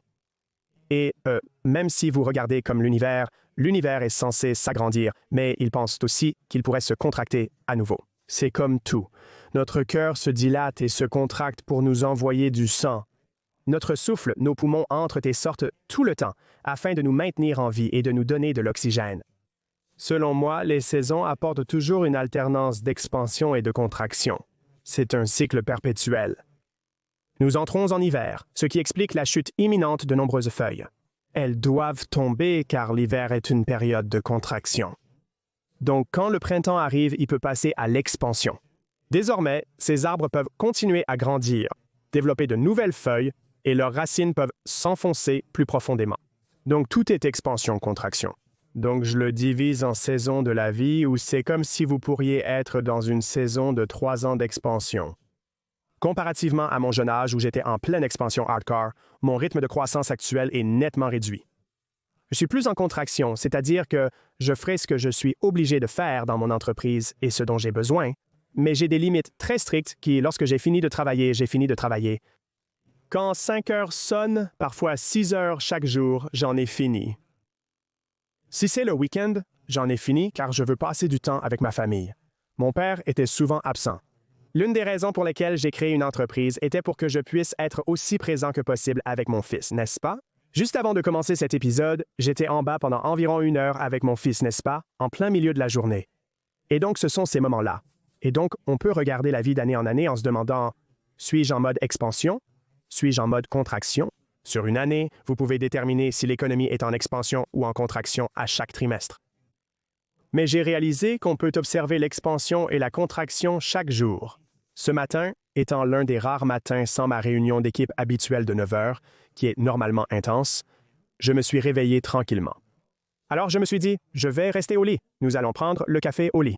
Nous avons une belle vue, donc nous regardions la vue. Nous sommes restés au lit. Nous nous sommes promenés ce matin. Tout cela n'est que contraction. Je n'ai parlé à personne dans mon entreprise avant 11 heures environ. Puis je me suis dit, d'accord, j'ai compris, j'ai des obligations. J'ai, vous savez, des réunions auxquelles je dois participer maintenant. Alors j'ai cette obligation, alors maintenant je suis en train de m'étendre, n'est-ce pas? Comme si je déployais toute cette énergie. Et puis quand on a terminé, j'ai quelques bobines à faire et c'est fini pour la journée. Donc je devrais avoir fini vers 4 heures, à peu près, à mon heure. C'est ça. Et puis je suis libre pour le week-end. Les saisons peuvent être une chose annuelle, mais en expansion et contraction, cela pourrait être une chose trimestrielle. Ça pourrait être mensuel ou hebdomadaire. Nous pouvons le regarder quotidiennement et dire « Je suis en expansion pour les 2 prochaines heures », ce qui me permettra ensuite de me contracter. Et si je sais que je m'arrête à un moment très précis, je travaille le plus dur et je m'élargis davantage. Et je fais mieux quand je sais que j'ai fini. Et puis quand j'ai fini, j'ai vraiment fini. Et donc je pense que il peut certainement y avoir des saisons de la vie. Absolument. Mais il peut aussi y avoir des saisons de la vie, littéralement à une échelle microscopique, si vous regardez une journée. Et si les gens commencent à utiliser cela pour penser qu'ils n'ont qu'à se développer pendant 1 heure. Si je me donne à fond pendant 7 heures et qu'ensuite je m'arrête pour profiter du week-end, je suis partant. Vous savez, et c'est comme, je pense que les gens peuvent commencer à le voir de cette façon et changer la façon dont ils voient la productivité et le fait de devoir travailler tout le temps. S'il y a un arbre qui s'étend tout le temps, se démène, il va mourir plus vite que tous les autres. Et il ne va pas durer. Je pense que c'est très puissant. Je pense que c'est très intelligent parce que, vous savez, nous avons beaucoup parlé de peur quand nous avons commencé cela. Nous avons discuté de la peur dans le contexte de prendre un nouvel emploi, faire un grand pas en avant ou passer à la prochaine étape de sa vie. Mais les entrepreneurs ont une autre peur rarement discutée. Et c'est la peur de « d'accord, j'ai commencé et maintenant je ne veux pas gâcher la décision que j'ai prise de commencer ». Une peur secondaire semble donc remplacer la première peur. Comme tu l'as dit, c'est une peur intellectuelle. Bien qu'elle ne soit pas réelle, ses effets le sont. Les effets incluent des familles brisées, du stress, des maladies cardiaques, un taux élevé de cortisol, de l'épuisement professionnel et des problèmes de santé mentale. Donc les effets de cette peur secondaire sont très réels. Et je ne pense pas que les gens soient préparés pour cette peur secondaire parce qu'ils pensent que la seule peur qu'ils ont à surmonter est simplement de commencer. Ils ont commencé et ne veulent pas revenir en arrière ni abandonner. Et puis c'est comme, d'accord, maintenant, je dois travailler 10 heures par jour pendant les 20 prochaines années de ma vie. Donc le concept de saison, je pense, est très important. Et je pense que ce cycle de cette culture du travail acharné ou cette quantité toxique de travail, je pense que c'est facile d'y tomber car une fois le premier saut fait, on peut continuer. Non, je voulais dire, je suis désolé de l'interruption, mais la chose que j'ai trouvée est que je faisais un discours à un genre de mastermind de grande valeur nette. Et tout le monde là-bas valait au moins 50 millions de dollars. Et mon discours que je devais donner à un groupe de gars qui avaient vendu des entreprises pour des centaines de millions de dollars et tout, était comment la plupart des gens réussissent à partir d'un manque d'estime de soi. Comme s'ils essayaient de combler un vide dans leur âme, cela vient généralement de... Et c'était comme... J'étais très nerveux. Parce que je me disais, ce sont des gens qui ont beaucoup de succès, qui ont, vous savez, réussi dans la vie, et ils ont un type au hasard qu'ils ne connaissent pas, qui parle de comment la plupart des gens qui réussissent sont généralement les plus dérangés. Et c'est vrai, c'est très vrai, c'est absolument vrai. Je connais un gars qui vaut 5 milliards de dollars, et il est malheureux. L'argent n'achète pas le bonheur comme les gens le pensent. Cela ne garantit pas le bonheur. Et donc cela dépend de ce que vous entendez par succès et pourquoi vous essayez de réussir. Et quand y arrivez-vous? Et donc, la plupart des gens que j'ai trouvés qui ont énormément de succès, pas tous, mais la majorité, le succès et l'argent ne résolvent pas les problèmes personnels ni n'améliorent l'estime de soi. L'argent ne résout que les problèmes financiers. C'est tout. Il ne résout aucun de vos autres problèmes. Il n'améliore pas votre relation. Il ne fait pas en sorte que vos parents vous aiment plus, peu importe ce que cela pourrait être. Et donc, une des choses que je pense que les gens doivent réaliser, c'est que si vous essayez de réussir ou d'arriver là, où que ce soit, vous devez comprendre que cela ne va pas changer votre relation avec vous-même. Cela ne va pas faire de vous un meilleur père ou mère. Cela ne va pas faire de vous un meilleur mari ou femme. Et donc, cela se résume vraiment à « et j'ai fait cette erreur ». Pendant mes 30 premières années, ma priorité était de gagner un maximum d'argent, de travailler dur et d'être le meilleur. Puis j'ai réalisé qu'après avoir atteint un certain point et coché de nombreux jalons, j'avais l'impression de n'avoir rien accompli. Je peux montrer des réalisations, mais cela ne change pas ce que je ressens à propos de moi-même. J'ai l'impression de ne rien avoir accompli. Et puis j'ai réalisé comme « Ah, c'était seulement un succès en affaires, n'est-ce pas? C'était seulement un succès dans une catégorie de la vie. » Étant moi-même dans une relation, à quoi ressemble une relation réussie selon vous?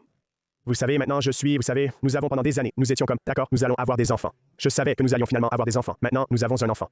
Maintenant, je me demande, comment être le meilleur père possible? Et c'est comme tout ce que nous avons dit en changeant notre personnalité il y a 1 minute, c'est-à-dire que j'ai des compétences que je dois apprendre. J'ai des connaissances que je dois apprendre. Au lieu d'adopter cette mentalité de pénurie qui consiste à penser qu'on ne peut pas être à la fois un excellent propriétaire d'entreprise et un excellent père. C'est comme non, c'est la pénurie. La pénurie est ou c'est soit ceci ou c'est cela, l'abondance est. Et je vais trouver un moyen d'être un incroyable propriétaire d'entreprise et d'être le meilleur père possible que je puisse être. Comment ces deux réalités peuvent-elles coexister? Je l'ignore. Je dois probablement me transformer en une version plus grande de moi-même pour faire de la place à ces deux réalités. Et donc, pour moi, c'est comme, il n'y a pas d'entreprise ou de somme d'argent qui pourrait me faire dire « Ouais, je ne veux pas être avec ma femme et mon enfant. » Vous ne pourriez pas me détourner de cela. Mais j'aime aussi vraiment les affaires, et je fais vraiment ce que je fais. Comme j'aime ce que je fais plus que toute autre chose que je pourrais faire. Donc, je ne vais pas arrêter de le faire. Comment puis-je m'assurer que ces trois réalités, meilleur propriétaire d'entreprise, meilleur mari, meilleur père, coexistent harmonieusement? Comment dois-je changer et évoluer pour y parvenir? Sachant que le succès en affaires et financièrement et tout ça n'affectera rien d'autre en dehors de cela. Et vraiment, cela revient à travailler sur ces choses en disant « c'est ce que je veux dans ma vie. Qui dois-je devenir pour m'assurer que celle-ci existe? » Et je dirais simplement à tout le monde maintenant, être simplement réussi financièrement en affaires, obtenir des réalisations ne changera rien en ce qui concerne la valeur personnelle que vous recherchez ou le désir de se sentir assez bon ou assez intelligent ou assez beau. Et donc, c'est vraiment comme ce que nous essayons de penser, c'est que l'externe peut influencer l'interne. Si je réussis en affaires, je vais penser que je ne suis plus assez bon. Je vais juste me dire que je suis suffisamment bon et ça n'arrivera pas. D'accord? La seule chose que je peux faire, c'est travailler sur moi-même pour me sentir assez bon. En parallèle, je vais développer une entreprise. Cela comporte de nombreux aspects différents, mais l'entreprise n'a aucun impact externe. L'argent n'affecte rien en dehors de l'argent.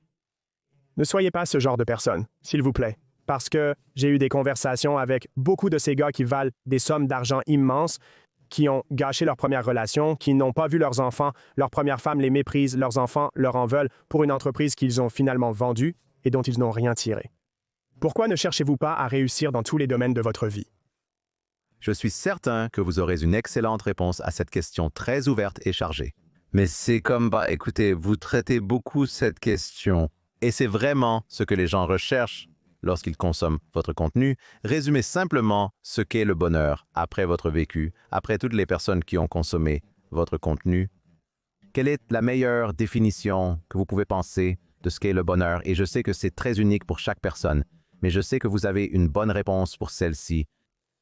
Oui, je pense que le bonheur et la paix sont interchangeables plus que toute autre chose. Je pense que c'était Naval qui a dit cela, où la paix et le bonheur sont essentiellement interchangeables. Le bonheur est la paix en jeu et la paix est le bonheur au repos. Et donc, je pense que la meilleure façon de décrire le bonheur n'est en fait pas un mot. Pour moi, c'est le sentiment de c'est comme un soupir profond, tu sais, quand tu as comme tu es assis là et tu es comme, hein? Comme ce sentiment, je pense que c'est ce que nous recherchons tous d'une certaine manière. Nous pensons que lorsque je gagnerai suffisamment d'argent, je serai heureux, comme nous en parlions il y a quelque temps. Eh bien, c'est comme, non. Qu'en pensez-vous? Que représente l'argent pour vous? Qu'est-ce que vous pensez qu'il va vous donner? Je suis soulagé de pouvoir enfin payer mes factures et me détendre. Eh bien, payez-vous vos factures en ce moment? Oui, je paie mes factures, mais je ne suis pas encore millionnaire. Et c'est comme, eh bien, pouvez-vous ressentir la paix et le bonheur avant d'y arriver? Et les gens détestent quand je dis ça parfois, et comme j'ai fait des vidéos où je les mets en ligne, mais le bonheur est vraiment une décision. C'est vraiment une décision que vous pouvez prendre. Et notre esprit, il y a une citation que j'adore qui dit que notre esprit peut faire du paradis un enfer ou de l'enfer un paradis. Il y a beaucoup de gens qui ont des vies incroyables, mais qui sont toujours en enfer. C'est cet enfer qui habite leur esprit. Et s'ils pouvaient le reformuler, ils pourraient probablement trouver « Oh mon Dieu, ils sont au paradis ». Et il y a des gens qui ont des vies bien pires que tout le monde qui écoute. Mais ils sont beaucoup plus heureux, ce qui montre que peu importe où vous en êtes dans la vie, quelles sont vos circonstances de vie, combien d'argent vous avez sur votre compte bancaire. Cela montre quelle est ma perception de ce que j'ai actuellement. Parce qu'en fin de compte, si vous regardez la vie de la manière la plus simple possible, je pense que Navalis a aussi dit cela, vous naissez et vous mourrez. Et au cours de cette période, vous avez juste un ensemble de circonstances sensorielles, juste des choses qui vous arrivent, des choses que vous voyez, que vous touchez, que vous entendez, que vous ressentez, mais c'est tout. Naissance, expérience sensorielle, mort. Votre interprétation de ces expériences détermine la qualité de votre vie. Et donc, je pense que les gens devraient commencer à dire, s'ils ne sont pas heureux, ce que j'ai été avant, ce n'était pas les circonstances de ma vie qui me rendaient malheureux. C'était ma perception des circonstances de ma vie. Mes factures s'étaient baissées et j'allais bien, avec de la nourriture, de l'eau, un abri et des vêtements. Et j'avais quelques personnes qui m'aimaient, mais je voulais plus. Et donc, je pense que si les gens ont un sentiment de manque, un sentiment de perte, et l'une des plus grandes choses qui volent le bonheur des gens, une autre chose est le désir, quand vous désirez quelque chose. Je suis comme tout cela et littéralement moi. C'est vous pouvez revenir et écouter Naval, parce que je suis littéralement en train de mettre toutes ces citations exactes ensemble. Écouter Naval était fabuleux en ce moment, j'aime vraiment ne pas obtenir. Me faisant penser à lui comme mince, c'est vraiment bien. Et je suis comme, oh, je pense qu'il a dit ça avant. Aussi, je pense qu'il a dit ça. Mais si vous regardez et que vous commencez à regarder ce qu'est le bonheur et ce que vous voulez vraiment, c'est comme rien dans ce monde ne va vous rendre heureux et rien dans ce monde ne va vous rendre triste et rien dans ce monde ne va vous contrarier. C'est votre interprétation des circonstances qui vous fait ressentir cela. Et donc, c'est comme, d'accord, si je regarde ma vie, ce n'est pas comme dire, hé, je ne vais pas vouloir accomplir plus. Je ne vais pas accomplir plus. C'est que je vais juste décider que je suis très heureux en ce moment, alors que je vais aussi accomplir plus.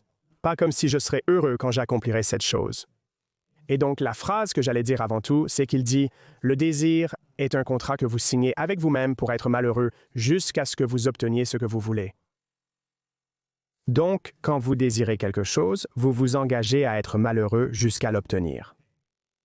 Pourquoi ne pas simplement décider d'être heureux avec tout ce qui se passe, peu importe ce qui arrive? C'est votre choix. Tout comme j'ai choisi de porter cette chemise noire aujourd'hui, je choisis d'être heureux, peu importe les circonstances de la vie. Je vais continuer à travailler, me développer et accomplir mes objectifs. Je ne dirai pas que je serai heureux quand j'y arriverai. Non, je vais d'abord être heureux, puis j'y arriverai. Je veux juste prendre une seconde et remercier FreshBooks pour leur soutien à l'épisode d'aujourd'hui. Maintenant, il y a 3 chiffres que vous devez connaître. 30 millions, 60 milliards, 192 heures. FreshBooks a été utilisé par plus de 30 millions d'utilisateurs. FreshBooks a permis le paiement de plus de 60 millions de factures et l'économie de plus de 192 heures par an grâce à sa solution de comptabilité tout en un. FreshBooks est la solution idéale pour les entrepreneurs, travailleurs indépendants et solopreneurs qui en ont assez de courir après les paiements et de se noyer dans les reçus. C'est la solution comptable tout en un qui vous aide à tout gérer, de la création d'estimations et de propositions pro au suivi du temps et à la facturation auto des clients. Pour saisir des dépenses en déplacement, prenez simplement une photo. Avec plus de 100 intégrations, FreshBooks s'adapte parfaitement à votre flux de travail.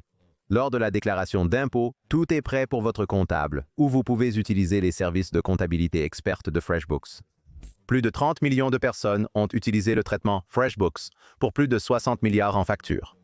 Comme mentionné, ils économisent 192 heures par an. C'est convivial, fluide et offre un excellent service client. Fini la comptabilité manuelle chronophage. Démarrez votre essai gratuit de 30 jours sur freshbooks.com sans carte de crédit. FreshBooks offre 60% de réduction pendant 6 mois du 7 janvier au 4 mars. Assurez-vous de vous rendre sur freshbooks.com/tarification-offre. Ils auront toujours de superbes promotions pour les auditeurs de Success Story. C'est freshbooks.com/tarification-offre. Non, très bien dit. Je sais que certaines de ces choses sont empruntées au vol, mais je pense que votre façon de l'expliquer aide les gens à comprendre comment vivre dans l'instant présent et envisager leurs objectifs futurs. Je pense que c'est fabuleux. Je pense que c'est une manière vraiment intelligente de voir comment vous voulez traverser la vie et comment vous voulez vivre votre vie. Une chose que vous avez mentionnée avec laquelle je suis entièrement d'accord. J'écoutais encore une fois d'autres podcasts que vous avez faits. Vous savez que je les préfère. Et ce concept que je vais mentionner dans une seconde est quelque chose en quoi je crois pleinement. Et cela se rattache en quelque sorte au désir et à votre capacité à persévérer. Mais je n'ai jamais réellement entendu quelqu'un d'autre le dire en dehors de moi-même. Et c'est vraiment ce manque de amour pour le concept de motivation. Je n'aime pas la motivation. Et j'ai entendu dire que vous avez mentionné cela auparavant, et je veux que vous le reliez peut-être à pourquoi la motivation n'est pas la meilleure chose à rechercher lorsque vous êtes en voyage, lorsque vous fixez vos objectifs. Je pense que personnellement, lorsque vous déballez maintenant le désir et la contraction, le contrat que vous créez avec vous-même pour être malheureux, je pense que la motivation peut exacerber davantage ce problème. Comme si vous avez ce désir et la motivation pour y parvenir. Et puis la motivation s'épuise, tout à coup vous n'avez plus ce chemin à suivre. Et cela ne fait que créer cela horrible, c'est cet endroit horrible où vous êtes coincé. Donc, parlez-moi un peu de motivation, puis je veux extraire quelques idées et cadres finaux. Mais je pense que c'est un concept vraiment intéressant et nouveau avec lequel les gens ne sont pas nécessairement d'accord. Je fais ça aussi, mais parlez-moi de ce qui vous motive et pourquoi vous n'appréciez pas tant que ça.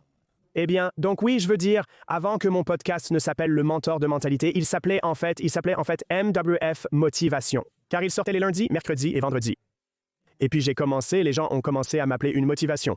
Les gens ont commencé à m'appeler un orateur motivant. Je n'aime pas être appelé un orateur motivant, mais on me désigne toujours ainsi. J'étais comme, je n'aime pas être appelé un orateur motivant parce que je ne veux pas motiver les gens. Ce n'est pas ce que je désire. Mon désir est de faire comprendre aux gens qui ils sont, afin qu'ils puissent surmonter leurs contraintes mentales et psychologiques, afin qu'ils puissent créer la vie qu'ils veulent. Si cela motive les gens et que c'est un effet secondaire, tant mieux. Mais ce n'est pas mon but principal. C'est pourquoi je l'ai changé en le mentor de l'esprit. Je ne veux pas être connu comme le gars motivant. Et donc, je l'ai changé. Et la raison était que j'ai vu beaucoup de gens qui attendent la motivation. Comme s'ils n'attendaient rien que ça, ils sont juste là. J'espère trouver la motivation aujourd'hui pour enfin passer à l'action. Et ça ne devrait pas être que vous voulez, que vous espérez être motivé. Comme vous ne devriez pas, je ne devrais pas désirer être une personne motivée.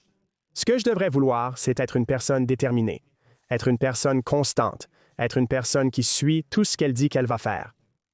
Des études psychologiques révèlent ce que la plupart des gens attendent que la motivation vienne avant de commencer à s'entraîner. Mais ce qu'ils ont réellement découvert, c'est que le plus souvent, la motivation suit l'action, ce n'est pas la motivation qui se produit et ensuite vous agissez. C'est comme si en agissant, vous deveniez plus motivé. Et donc comme exemple très simple, je vous ai dit que j'ai fait une promenade ce matin, n'est-ce pas? Donc quand je me suis réveillé ce matin, je ne voulais pas faire une foutue promenade. Je ne voulais pas. Je savais que je voulais faire de l'exercice. Je ne voulais pas faire de l'exercice. Comme j'étais genre, je devrais faire de l'exercice aujourd'hui, mais je n'en ai pas vraiment envie. Il y a une très grande colline juste à côté de chez moi. Et donc ma femme, moi-même, mon chien, mon fils, nous sommes sortis et nous l'avons fait. Et nous avons juste commencé. Et j'ai juste commencé sur le chemin et j'ai juste mis un pied devant l'autre. En rentrant chez moi, après avoir remonté la colline jusqu'à ma maison, j'étais essoufflé, le cœur battant. Je me suis alors dit que j'allais faire de l'exercice. Pourquoi? Parce que mon corps était déjà dans ce rythme plutôt que de m'asseoir sur le canapé à attendre que la motivation vienne pour faire de l'exercice. Et donc, la motivation est très éphémère. Mais ce que je cherche à être, c'est quelqu'un de constant et quelqu'un de motivé. Et je suis tellement motivé dans ce que je fais parce que j'ai une raison très forte derrière ce que je fais. On peut distinguer une personne motivée d'une personne déterminée. Quand on rencontre quelqu'un de déterminé, on le voit dans son regard. Ou c'est comme si je ferais mieux de ne pas me mettre en travers de leur chemin parce qu'ils vont me renverser, pas comme s'ils le voulaient, mais c'est juste que je ne vais pas les arrêter parce qu'ils sont tellement déterminés. Ne pariez pas contre eux. Il n'y a aucun moyen d'arrêter cette personne, donc je veux être déterminé. La détermination vient de vous ou de la raison derrière cela. Pour moi, je sais pourquoi je veux le faire. J'ai commencé mon podcast en 2015. En 2015, des gens souffraient et luttaient. Mais ensuite, 2020 a frappé. Maintenant, une quantité massive de gens souffrent, luttent, ressentent de l'anxiété et vivent des expériences inédites.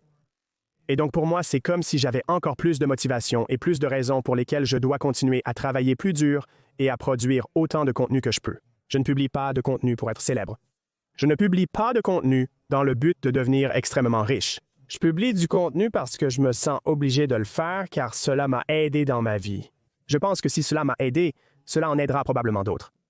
C'est la seule raison pour laquelle je le fais. Ce n'a jamais été comme « je veux faire ça parce que ça va être une excellente source de prospects pour mon entreprise ». C'est juste comme « j'ai l'impression que c'est la chose que je suis censé faire ». Si je n'étais jamais payé un autre dollar pour le podcast, tout ça, je ferais toujours exactement ce que je fais maintenant.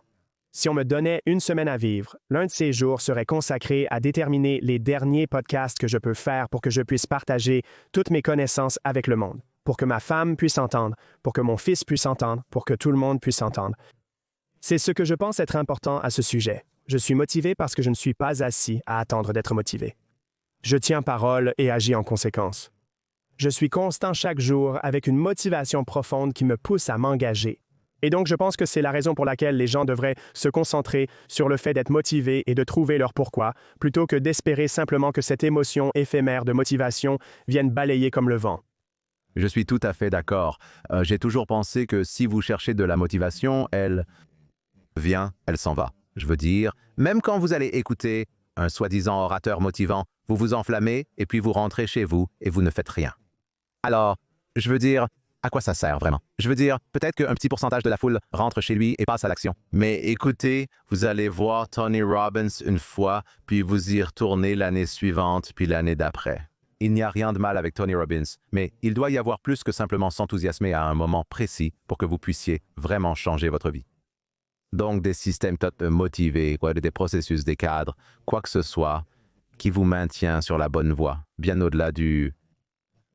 Lorsque la motivation s'épuise, car comme vous le savez, nous parlions même de la durée de votre podcast, qui est maintenant de presque 10 ans. Comme j'ai ça, ce concept que j'adore, c'est simplement appelé la règle des 10 ans. Pour construire quelque chose de significatif, engagez-vous mentalement et structurez votre vie pour pouvoir le faire pendant les 10 prochaines années. Et peut-être que cela signifie itérer, changer, pivoter, peu importe. Mais comprenez que la motivation ne va pas durer 10 ans. Confiance, comme ça ne dure pas si longtemps, ça dure 2-3 semaines, peut-être 1 mois ou 2 maximum. Ouais. Je ne sais pas, la motivation c'est... Comme 10 minutes, je ne sais même pas. Ouais, ce n'est pas... Pour moi, c'est comme si je l'avais eu pendant 10 minutes. Je ferais mieux de m'exécuter tout de suite. Ouais, d'accord, vous enseignez beaucoup de cadres, de modèles mentaux, juste génial. Vous enseignez de nombreuses idées pour aider les gens à optimiser et améliorer leur vie. Si vous deviez choisir le modèle mental le plus impactant que vous avez incorporé dans votre propre vie, lequel serait-il? Ouais, je veux dire, la chose qui est vraiment la plus importante pour moi à ce stade, c'est que j'ai lu tellement de livres d'affaires et tellement de livres sur l'état d'esprit et tellement de livres différents sur le succès que finalement, j'ai eu l'impression que ma coupe de développement personnel était en quelque sorte pleine et puis j'ai commencé à lire beaucoup de livres sur la spiritualité. Et vous savez, qu'est-ce qu'il y a d'autre là-bas à part le développement personnel? J'ai réalisé que ma coupe de développement personnel était pleine. Ma coupe de développement spirituel était vide. Je me suis alors dit qu'il y avait tout un autre niveau de choses à explorer. Et donc, pour moi, je pense que le cadre, la chose à laquelle je reviens toujours plus que toute autre chose, est la chose que j'ai beaucoup dite récemment, que j'ai réalisée ces dernières années, et je ne sais pas si c'est un cadre. Les seuls problèmes qui existent dans votre monde sont ceux que vous créez vous-même. C'est peut-être un modèle, mais c'est essentiellement cela. C'est ce qui en ressort. Et je comprends, car certains auditeurs se disent « Non, Rob, tu ne comprends pas. Je dois payer mes putains de factures la semaine prochaine. » C'est un problème. Je suis genre, je comprends ça. Mais à ce moment précis, il n'y a pas de problème pour la plupart des gens. Si vous écoutez ce podcast, il n'y a probablement pas de problème à la seconde immédiate actuellement. Et donc, quand je commence à me remarquer comme m'échauffer, je suis un humain autant que n'importe quelle autre personne. J'ai exactement les mêmes défauts et problèmes que j'avais il y a des années. Maintenant, j'ai plus d'outils dans ma ceinture pour sortir de cette souffrance plus rapidement.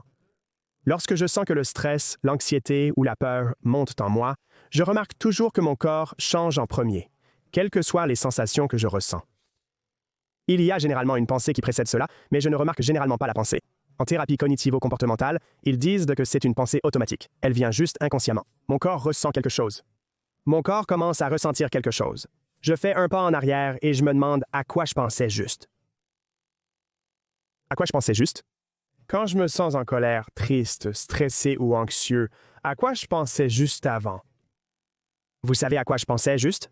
Je pensais à comment. Vous savez, nous venons de recevoir un remboursement dans l'entreprise. Mon cerveau s'est immédiatement dirigé vers le pire scénario possible. Et si nous faisions faillite? Le cerveau a tendance à toujours envisager le pire, n'est-ce pas? Laissez-moi vous donner un excellent exemple pour illustrer cela. La toute première fois que mon entreprise a atteint 100 000 $ en un mois, c'était l'été de 2019. J'ai organisé un événement de 30 jours et j'ai fait inscrire des participants. Plus de 1500 personnes se sont inscrites à cet événement. Et j'ai gagné plus de 100 000 $ en le faisant. Le jour du lancement de l'événement, une dame m'a envoyé un email disant qu'elle avait eu un événement très important dans sa vie et d'autres choses. Puis-je obtenir un remboursement? Et j'ai ressenti tellement de peur et d'anxiété parce que j'ai réalisé que je pensais que tout le monde allait demander un remboursement après ça et j'étais comme « mais je viens de gagner tout cet argent et maintenant, il va disparaître. » Et ce qui se passe, c'est que le problème là n'était pas qu'elle voulait un remboursement. Le problème était que je créais un autre problème par-dessus. C'est-à-dire, oh mon Dieu, que se passe-t-il si je perds tout ce que je viens de gagner? Que se passe-t-il si je perds tout? Et donc, dans la plupart des cas, les seuls problèmes qui existent dans notre vie sont les problèmes que nous créons. Et donc, ce qui se passe, c'est que nous avons cette chose, comme et dans beaucoup de cas, de personnes. Si nous ne parlons pas de payer les factures, c'est généralement comme, d'accord, j'ai ce côté de moi-même que je n'aime pas, n'est-ce pas? Comme je suis très critique. Et nous voyons comme c'est mon. Et comme vous le savez, Krishnamurti est un gars que je suis de très près. Et il dit, c'est un conflit dans nos esprits. Je suis critique. Je ne souhaite pas être critique. J'ai créé un autre conflit. Donc maintenant, j'ai deux conflits dans mon esprit. C'est que je suis critique et je ne veux pas être critique. Donc maintenant, je lutte contre deux conflits en même temps. Je dois lâcher prise, mais je ne le souhaite pas. Pour y arriver, nous devons nous accepter tels que nous sommes à chaque instant. Et puis l'autre façon de se débarrasser du premier conflit, qui est que je suis critique. Donc cela ne me concerne pas autant que d'accepter qu'il existe, ce qui semble vraiment contre-intuitif parce que c'est un problème qui est devant moi. Comment puis-je m'en débarrasser? Eh bien, vous devez comprendre que chaque aspect de vous-même est comme une symphonie. Pour qu'une symphonie fonctionne, vous devez avoir les très hauts sommets comme les piccolos et vous devez avoir les très bas-fonds comme les basses.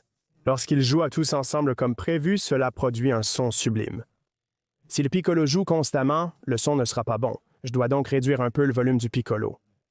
Quand vous regardez, d'accord, mais je veux me débarrasser de mon jugement, Rob.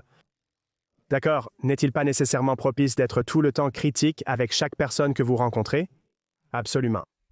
Y a-t-il des moments dans votre vie où avoir un jugement supplémentaire envers quelque chose peut vous aider? Absolument, bien sûr. Lorsque vous êtes sur le point de conclure un accord commercial, d'investir 100 000 $ ou de quitter votre emploi pour démarrer votre entreprise, le jugement est primordial. Donc c'est comme « Oh, wow, c'est en fait plutôt bien, je devrais avoir ça. » Mais je devrais savoir que s'en débarrasser n'arrivera jamais. C'est une partie de moi. Je serai donc la personne responsable de le faire remonter à la surface, d'y travailler et de l'utiliser quand nécessaire. Oh, j'ai besoin d'utiliser mon jugement. Je vais faire remonter mon jugement. Beaucoup de gens disent « Je suis égoïste ». C'est quelque chose que l'égoïsme est mauvais. Je dois m'en débarrasser. Conflit numéro 1. Je veux m'en débarrasser. Conflit numéro 2, n'est-ce pas? Donc c'est comme l'égoïsme et le désir de s'en débarrasser. Comment nous en débarrassons-nous? Comment nous débarrassons-nous des deux? Vous savez, pour qu'ils ne dirigent pas nos vies. Il y a des moments dans la vie où il est important d'être égoïste. Absolument. En parlant avec de nombreuses personnes cherchant à plaire, on réalise qu'elles devraient être plus égoïstes. Si vous êtes dans une phase actuellement où vous avez 25 ans et que vous avez besoin, vous savez, de vouloir construire votre entreprise pour les 2 prochaines années, oui, vous devriez probablement être plus égoïste. Vous devriez probablement disparaître. Si votre mère a des problèmes de santé, soyez plus égoïste pour passer davantage de temps avec elle. Et donc, c'est comme si l'égoïsme n'est pas une mauvaise chose à moins qu'il ne dirige le spectacle. Le jugement n'est pas une mauvaise chose à moins qu'il ne dirige le spectacle. En somme, vous en tant qu'humain êtes cette symphonie de pensées, d'émotions et de sentiments qu'il faut comprendre. Et vous ne créez le problème que lorsque vous voulez vous débarrasser de l'une de ces choses. On ne peut pas s'en débarrasser. C'est comme dire qu'on n'aime pas son bras et qu'on va le couper. Ce n'est probablement pas la meilleure idée. C'est comme si vous aviez parfois besoin du bras.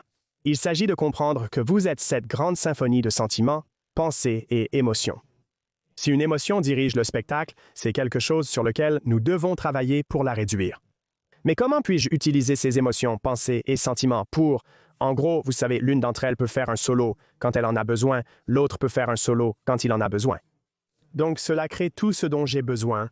J'ai beaucoup travaillé avec les gens sur l'idée que le développement personnel n'est pas une question d'addition, mais plutôt de comment faire mieux. Comment puis-je devenir plus? Qu'est-ce que j'ai besoin d'apprendre? Quelles compétences? Toutes celles-ci, elles sont importantes, mais le véritable développement personnel est en fait une question de soustraction, c'est-à-dire qu'au lieu de faire plus, je dois faire moins, et vraiment comprendre que ce n'est pas une question de changement complet de qui je suis et de me débarrasser de ces choses et de devenir plus et tout ça.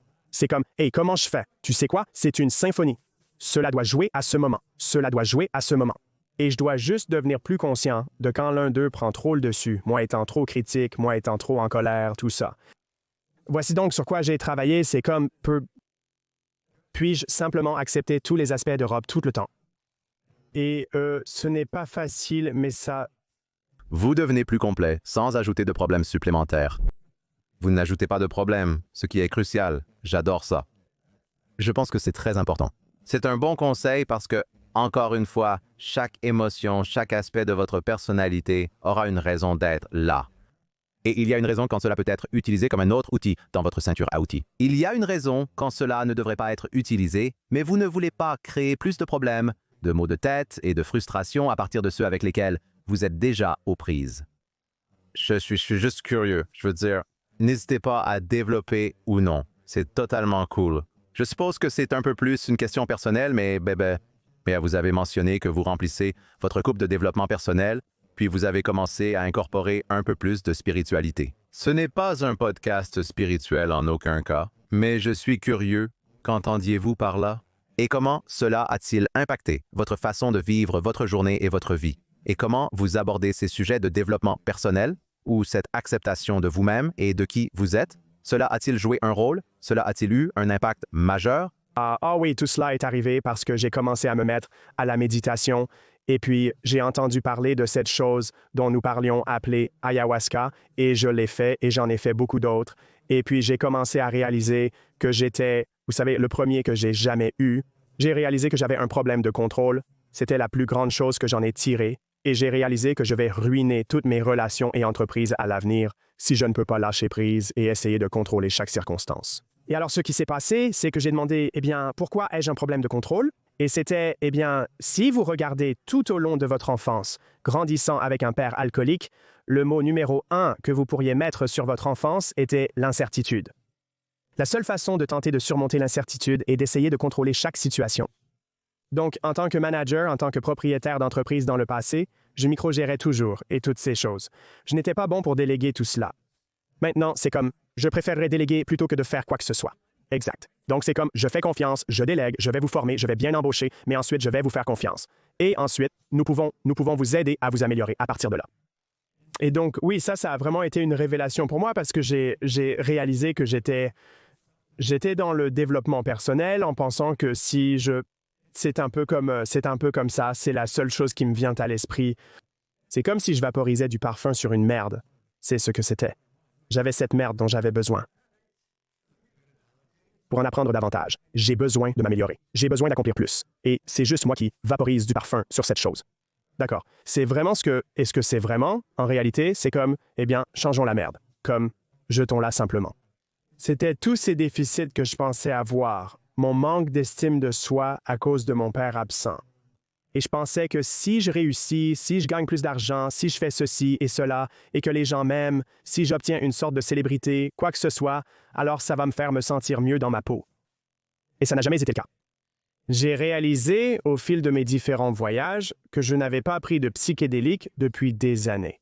Et j'ai fait des retraites de méditation silencieuse de 10 jours cependant. J'ai fait toutes ces différentes choses qui peuvent simplement être faites au quotidien. Et je fais des exercices de respiration au moins une fois par jour, parfois 3 ou 4 fois par jour, pour me calmer et me recentrer. Est-ce que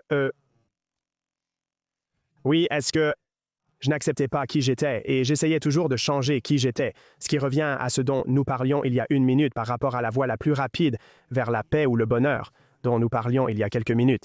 C'est d'accepter tout ce qui est, quelles que soient les circonstances. Et plus vite je peux m'accepter, me pardonner et accepter toutes mes circonstances, plus cela me met dans une meilleure position de base pour sortir et réellement changer les choses que je veux changer. Il ne s'agit pas de démissionner et de dire « je n'atteindrai jamais plus » ou essayer de construire une entreprise ou un podcast ou quoi que ce soit d'autre. Ce n'est pas abandonner et dire que j'en ai fini avec le monde. Je vais venir d'un endroit différent où j'accepte mes conditions de vie. J'accepte exactement où je suis, qui je suis et mon entourage. Si je veux changer, je changerai. Et donc, les plus grandes choses qui me sont arrivées, c'est juste d'arriver à cet endroit où j'accepte tous les aspects de Rob, même ceux que je considère comme les plus sombres, les plus sales. Comme je le dis toujours, Rob a de très bons et de très mauvais côtés, mais il ne s'agit pas de moi détestant ses pires côtés. Il s'agit en fait pour moi de trouver un moyen d'aimer ces parties de moi, sachant qu'elles sont apparues, parce qu'elles étaient un mécanisme de protection que j'ai développé quand j'étais enfant, n'est-ce pas? J'ai développé des mécanismes de protection durant mon enfance en raison de certaines circonstances. Alors bien sûr, je devrais les aimer parce qu'ils ont servi leur but à un moment donné, mais je vais être en charge en tant qu'adulte de 39 ans de quand ils montent sur scène et quand je leur donne le micro, ils ne vont pas juste être celui qui est en contrôle tout le temps. Il ne s'agit pas de s'en débarrasser, il ne s'agit pas de le changer, il s'agit de dire « Hey, je vais juste être celui qui est en contrôle de quand ça surgit parce que chaque aspect de vous-même, peu importe combien il semble sombre, a joué un rôle dans votre vie dans le passé. C'est comme ça qu'il est arrivé là, et si utilisé correctement, il pourra être un outil dans votre outil qui peut être utilisé quand vous en avez besoin. » Vous savez, la question que je pose toujours à la fin de ces podcasts est quelle serait une leçon que vous diriez à votre moi de 20 ans? Et certaines personnes ont des réponses pas très rapides, mais je ne me souviens pas qui a donné cette réponse, mais je l'ai trouvée géniale, peu importe qui c'était. La leçon est la même. Et il a dit quelque chose du genre « Je ne dirai rien à mon moi de 20 ans, parce que toutes les erreurs que j'ai faites m'ont fait ce que je suis. Et je suis en fait très content de toute la merde que j'ai traversée. C'est le résultat final, et vous savez quoi? Je ne changerai ça pour rien au monde. Et je pense qu'il y a une certaine beauté dans cette sagesse. Écoutez, pour tous les, vous savez, tous les moments difficiles que nous avons traversés, certainement pour beaucoup de gens qui écoutent cette émission, et je suis sûr pour vous aussi. Et moi, comme écoutez, il y a eu des moments où la vie n'a pas été si facile, mais c'est ce qui nous a fait ce que nous sommes. Et c'est ainsi que nous sommes arrivés là où nous sommes. Et tous ces moments tumultueux ne vont faire qu'ajouter à notre expérience vécue. Cela va nous permettre d'atteindre le prochain stade dans cette vie et dans ce jeu vidéo que nous jouons tous. Donc je pense que c'est un conseil incroyablement bon, je dirais. Vous savez, juste pour conclure, donnez-moi mon... Voulez-vous connaître la réponse rapidement? Je suis exactement sur la même ligne que ce gars. Je ne me donnerai pas de conseils, mais je dirais continue, car ta vie dans 19 ans est vraiment géniale. Parce que j'ai toujours su que ce serait mieux, j'avais un sentiment, je jouais juste de cette façon, je pensais que ce serait mieux, mais je n'étais jamais sûr que ce serait mieux. Donc si je pouvais revenir à 19 ans, je serais comme « Mec, tout est génial. Ne t'arrête pas. C'est la seule chose que je ferais. Je ne lui donnerais aucun conseil, je ne lui enlèverais aucun de ses échecs, ses défis, mais je dirais « C'est génial dans 19 ans. Continue simplement. C'est la seule chose que je ferais. » J'adore ça. Y a-t-il quelque chose? Je veux dire, nous avons traversé beaucoup de choses aujourd'hui, évidemment, genre, mec, nous pourrions discuter pendant un moment. Genre, je pense que c'est un bon endroit où nous pouvons, au moins, nous pouvons terminer celui-ci. Y a-t-il une dernière sagesse ou une question que j'aurais dû vous poser et que vous voulez laisser au public? Non, mec, je pense que c'est super. C'est amusant. Tu as de bonnes questions. Merci, mec, j'apprécie. Ouais, venant d'un podcasteur, ça compte beaucoup. J'apprécie beaucoup. D'accord. Où voulez-vous envoyer les gens? Donc, vous avez Mindset Mentor. C'est votre podcast.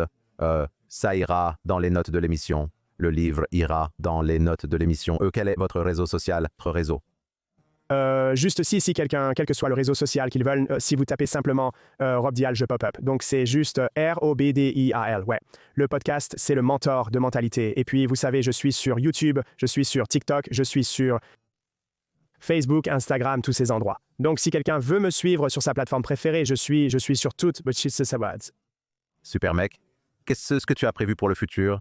Tu peux donner quelques indices aux gens qui sont déjà fans, Je n'ai pas vraiment grand-chose de prévu pour le futur. Je n'ai rien planifié. Pour moi, c'était comme si je ne savais pas ce que ça ferait d'être père et d'avoir un enfant. Et j'ai fait beaucoup de choses. Et c'est comme si c'est intéressant, je suis dans un endroit étrange dans ma vie en ce moment où je suis tellement bien avec, où tout est. En fait, je n'ai rien que je vise. D'accord, c'est un mensonge. J'ai un cours que je vais sortir en janvier qui me rend vraiment excité. Il n'y a pas de nom pour ça. Je ne sais pas ce que c'est. Nous avons déjà tout planifié. Mais ce que je veux vraiment aider les gens à faire, c'est être des performeurs de haut niveau. Et c'est de cela qu'il s'agit. Mais une haute performance à partir d'un lieu de grande réalisation. Comme je vous l'ai dit, et comme je travaille avec l'un de mes gagne-pains, et de travailler avec des gens qui sont des individus très prospères et fortunés. Et ils réussissent, mais très rarement ils sont épanouis. C'est comme s'ils étaient dedans. Et c'est qu'ils ont réussi par manque de valeur personnelle. Et donc ce sur quoi je travaille, c'est comment créer un cadre où les gens peuvent performer à un très haut niveau, mais être épanouis à un très haut niveau. Et c'est vraiment ce que je pense qui manque dans beaucoup d'endroits à travers le monde. Et donc pour moi, c'est le truc que j'ai. Il n'y a pas de page d'atterrissage pour ça. Il n'y a rien pour ça. C'est indescriptible. Je ne peux envoyer d'aimants à prospect à quiconque, mais ça se produit. Je suis excité parce que c'est comme donner à un chien du beurre de cacahuète avec des pilules à l'intérieur. La haute performance est comme le beurre de cacahuète, mais la pilule est à l'intérieur. Oui, je vais m'assurer que tu es putain de comblé en faisant ça. C'est ce que j'essaie vraiment de faire avec mes activités. Mec, tes analogies sont comme de la graisse. Je n'ai jamais entendu tes analogies auparavant, mais celles-ci sont fabuleuses, car elles ont tant de sens de la manière la plus étrange possible. Oui, je comprends totalement ce que tu veux. Tout d'abord, parce que les personnes qui sont de hauts performeurs, je sais quelle sera la dernière question que je te poserai, mais les personnes qui sont de hauts performeurs, elles surindexent sur la performance et sous-indexent sur les véritables indicateurs de succès et d'épanouissement parce qu'ils utilisent la performance comme un antidouleur pour tout le reste qui ne fonctionne pas dans leur vie. Et ce n'est pas bon. Vous travaillez avec tous ces hauts performeurs. Vous avez, encore une fois, connu un grand succès dans votre vie. En examinant les études de cas de personnes qui ont gagné des dizaines ou des centaines de millions de dollars et en considérant vos propres accomplissements, comment définiriez-vous le succès? Ma définition du succès est de créer une vie que vous aimez. Comme Tony Robbins le disait récemment, le succès sans accomplissement est l'échec ultime. Je suis totalement d'accord avec lui. Je connais des gens qui ont eu une valeur incroyable en termes d'argent et de renommée qui se sont suicidés parce qu'ils pensaient que cette chose leur donnerait ce qu'ils voulaient. Et comme je l'ai dit, cela n'a comblé aucun vide dans leur âme. Quand j'étais enfant, je pensais que le succès se mesurait à une valeur de 100 millions de dollars. Mais en réalité, cela n'a rien à voir avec l'argent. Cela a tout à voir avec « avez-vous une vie où vous aimez chaque aspect de celle-ci » ? Si vous n'aimez pas votre entreprise ou votre compte en banque maintenant, demandez-vous ce qui pourrait vous les faire apprécier. Qu'est-ce qui changerait votre perception? Qu'est-ce qui me ferait aimer mes relations? Qu'est-ce qui me ferait aimer mon relation romantique, mes amitiés, ma relation avec mon enfant, tout ça? Je dirais obtenir un 10 sur 10 dans chacun de ceux-ci, c'est le succès absolu. Voici mon avis. La valeur d'une personne ne se mesure pas à son argent. Je connais des gens qui sont absolument heureux et ils gagnent beaucoup moins que les milliardaires que je connais qui sont putain de malheureux. Et donc, je pense que cela revient à, tu sais, as-tu une vie que tu as intentionnellement construite pour te donner ce que tu veux et pour être heureux autour de cela? Je pense que c'est absolument le succès.